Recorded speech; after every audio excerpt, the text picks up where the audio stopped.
பிலிகுண்டுல அணைக்கு தமிழக காவிரி எல்லையில் இருக்கிற பிலிகுண்டுல அணைக்கு இன்னைக்கு 45 கனஅடி நீர்லேருந்து 61,000 கனஅடி நீர்வரத்து வந்திருக்கு.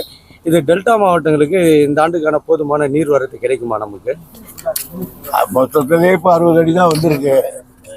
அது இன்னும் எவ்வளோ போகிறோம்? ஏன்னா சில நேரங்களில் சரண் பேச்சு சரண் நின்று போயிடும். அதனோட நிறைவு 2-3 நாள் பொறுத்து தான் சொல்ல முடியாது. அதே போல ஆளுநருடைய பதவி காலம் முடியுது.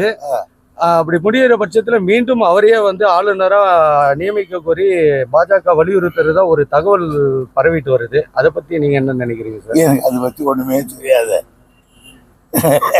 அவங்க கட்சி அவருக்கு நாங்க என்ன பண்ணுவோம், இதை ஒன்றும் செய்யலாம். விளையாட்டுத்துறை அமைச்சர் உதயநிதிக்கு துணை முதல்வர் பதவி கொடுக்க போறதா அமைச்சரவையில மாற்றம் செய்யப்பட்டு அதுல துணை முதல்வர் பதவி கொடுக்கறதா ஒரு அங்கிங்கராதபடி எங்கும் ஒலிக்கிறது. முடிவெடுக்க வேண்டியவர் முதல்வர். அவர் வந்தார், துணை முதல்வராக வந்தா உங்களுடைய நிலைப்பாடு எப்படி சார்? என்ன நிலைப்பாடு? அதாவது உங்களுக்கு, நான் முறையா கட்சியில் வளர்ந்தவர், கட்சியினுடைய சட்ட திட்டங்களுக்கு உட்பட்டவர். என்னுடைய தனிப்பட்ட மரியாதைகளை விட கட்சியினுடைய நோக்கு பலம் சற்று தான் நான் எதிர்பார்க்கிறவன். காரணம், என்னுடைய வாழ்க்கையில் 60 ஆண்டுகளுக்கு மேலாக கட்சி வளர்ச்சிக்காகவே அர்ப்பணித்தவர். எனவே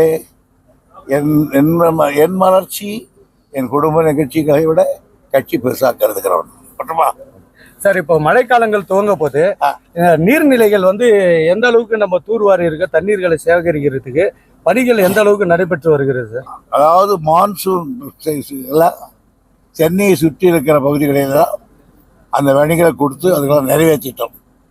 நேற்று கூட எங்கள் செக்ரட்டரி போய் மீட்டிங் போட்டு வந்தாங்க. நிறைவேற்றிட்டோம். மபிஷல்ல திருநெல்வேலி மற்ற இடங்கள் தான் ஏற்கனவே பெருமழையால் பாதிக்கப்பட்ட இடங்களை தான் சீர் செய்யப்பட்டு டெம்பரரி ரிசோர்சேஷன் பர்மனன்ட் ரிசோர்சேஷன் என்ற வகையில் அதாவது தற்காலிக நடவடிக்கைகள் எடுக்கப்பட்டது. இப்பொழுது முழு நடவடிக்கைகள் எடுக்கப்படுகிறது. செய்திகளை உடனுக்குடனும் துல்லியமாகவும் தெரிந்து கொள்ள சப்ஸ்கிரைப் பண்ணுங்க.